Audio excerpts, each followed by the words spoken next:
Hey guys, welcome back to Doing It DIY. If you're new here, my name's Allison. Welcome to the Doing It DIY family. I can't wait for us to DIY together. Today I have a super affordable Dollar Tree farmhouse inspired DIY foam board sign that I hope you're going to love. It's super easy and it only costs $1. This is what mine looks like. I got inspiration from a Kirkland sign that's no longer in stock. I'll put that on the screen right here so you can see. And I did it for $1. So everything you need to do this is on the screen and in the description box. Let's get going. We're going to start by printing out the letters H, M, and E. I have a Mac. I used Pages. If you have a Windows computer, you can use Word or whatever program you want to do. I use Times New Roman font and 600 point for the size. And then I'm just going to go ahead and measure out 1.5 inches from each side and then arrange the letters so that everything is even, leaving a spot open in the middle because we're going to make a wreath there for our O. Then what I did is took my ruler and just marked 10.5 inches down all the way across.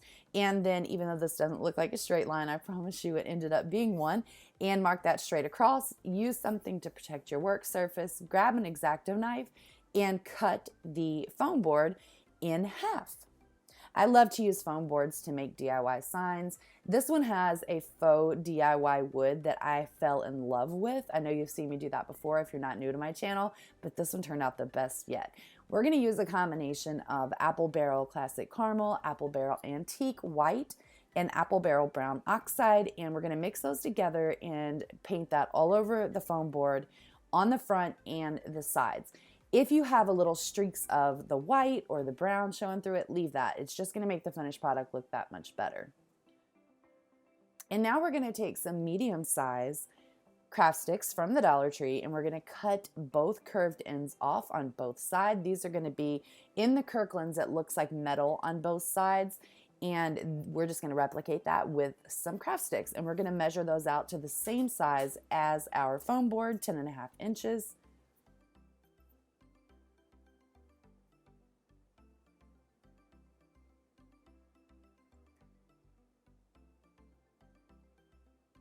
And then we're just going to take, I'm using these little half pearl stickers that I got from the Dollar Tree. I'm going to attach mine with some hot glue. And in the original photo, they used 4 on each side. I only had 6 total, so I used 3. Use whatever you want. Just space them out evenly enough so it doesn't look all wonky. And then I'm going to paint that whole thing silver except for the back. So you want to do the front and all the sides. I'm sorry if you guys hear moving around. My kids are running in and out of their rooms. They're playing their Xboxes. They're being super loud. So please, please, please just ignore that if you can hear it. I'm so sorry. All right. And once we have that done, like I said before, we're going to go ahead and do a faux wood. These look like wooden planks. They turned out amazing and I am in love with the finished product. So what I did is took my ruler and marked out 2.5 inches all the way down to form the wooden planks. There are going to be 4 of them and they're each 2.5 inches wide. And I actually used a little bit different technique. I don't know if I've ever seen anybody do this, but that's what I did. And I think that it looks great. It gives it a little bit of a groove there and I love it. So before we do that, we're going to just go ahead and use the straight side of our foam board and mark those lines all the way across so that they're nice and straight. And then I used a craft stick and just put my board there and ran that craft stick, you don't want to press really hard, we're not trying to cut this or anything, all the way along those lines that I just made to make the little grooves. This 100% makes it look like wooden planks when all is said and done. There is a noticeable groove there. The paint kind of goes down inside it. In some places it doesn't. So it definitely looks like wooden planks. I'm so happy that I tried this technique. It looks great. Just be really careful and don't press really hard because at the end of the day, you don't want to cut through it. And you could because these, they're not real strong. So I don't know if you can see there, but it's definitely a groove and I love it. It turned out great. We're going to go ahead and use some antique wax and a paintbrush and just back and forth strokes all the way across the board. You don't need to go down inside the little grooves very much, just going over it. It's going to give it the effect of the wooden planks. but you do want to try to keep back and forth strokes to kind of mimic wood grain, and then go ahead in some places and swirl the brush around to make it look like the knots. When this dries, it looks amazing. You could not tell me from far away that it doesn't look like wood, because it does. It's great. And you can kind of see it coming together now. I'm just shocked by how well this antique wax on some paint and foam board looks like wood. Mind blown.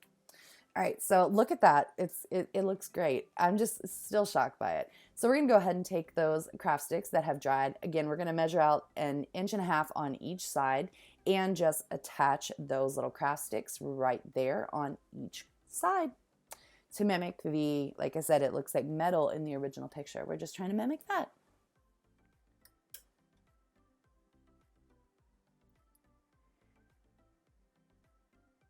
And there we go. Now we're just going to take those letters and we're going to turn them over, and we're going to do a faux carbon paper method. So we're just going to turn them over and scribble all over the back with a pencil.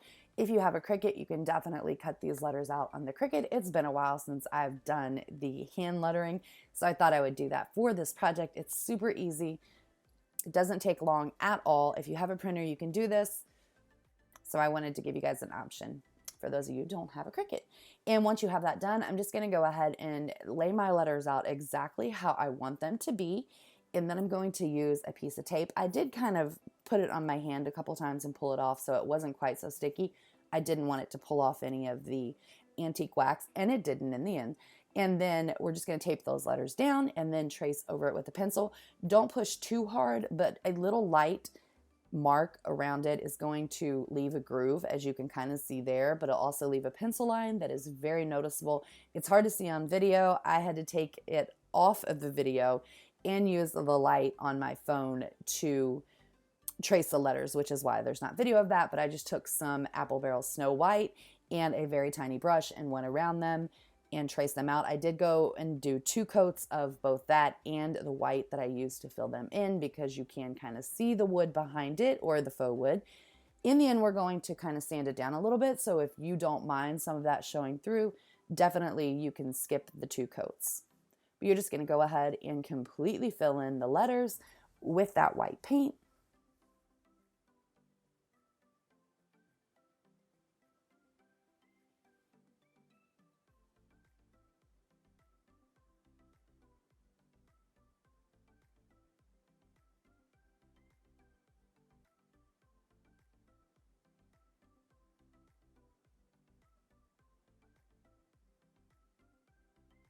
And that's what we have at this point. It was super easy to this part, right? And it doesn't get any harder. I was going to use magnolia leaves. I think those were for the wreath, but they were too big, so I just pulled out some eucalyptus. I got this from the Dollar General. It was a $2 bundle. It's huge. It's big. The leaves are beautiful. And each one has 4 different sizes on them, so I picked off each stem and cut each leaf off of the stem. Again, there are 4 different sizes, so I separated them by size like you see me doing here. And what we're going to do is build the wreath.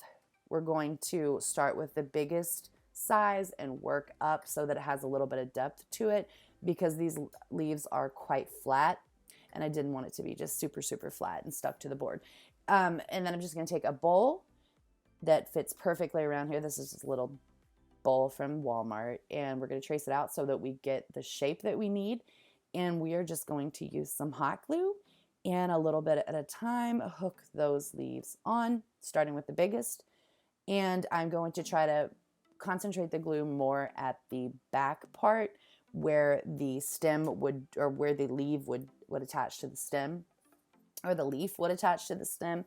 And we're going to overlap them as well. If they stick up a little bit, that's perfectly fine. In the end, you want a little bit of volume so it doesn't look like it's straight stuck to the board. And with these eucalyptus leaves, it can kind of do that. And in the end, mine does kind of look a little flat, and that's definitely not what I was going for. So if you want to use different greenery here, you definitely can. You could use boxwood. Boxwood would look great here. You can use lamb's ear. That would look amazing here too. But this is what I had on hand, so this is what I went with, and I love the finished product. So I'm just taking that second size leaf. Why do I keep saying leaf? that second size of leaf, and then just going around and here and there, kind of placing them underneath the leaves that I just put on the bottom, and I'm not going all the way around. So you do that all the way up to the top with all the sizes. Then I'm going to use some jute twine. I just had a little roll of white and some hot glue, and I also used a little bit of craft paper, and we're going to make an easy little hanger on the back. And that's it, guys. I hope you like this. I had so much fun making it. I love the way the finished product turned out. I love making the foam board home decor signs. They're so easy, so affordable. This cost $1. If you guys liked it, please give me a big thumbs up. If you're not subscribed, I hope that you would. I would love that.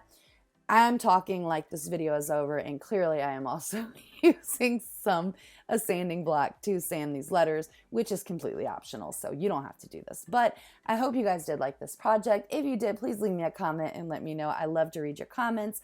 I think that's it, guys. I will be back on Friday with more DIYs. Until then, I hope you guys have an amazing week. Bye-bye, guys.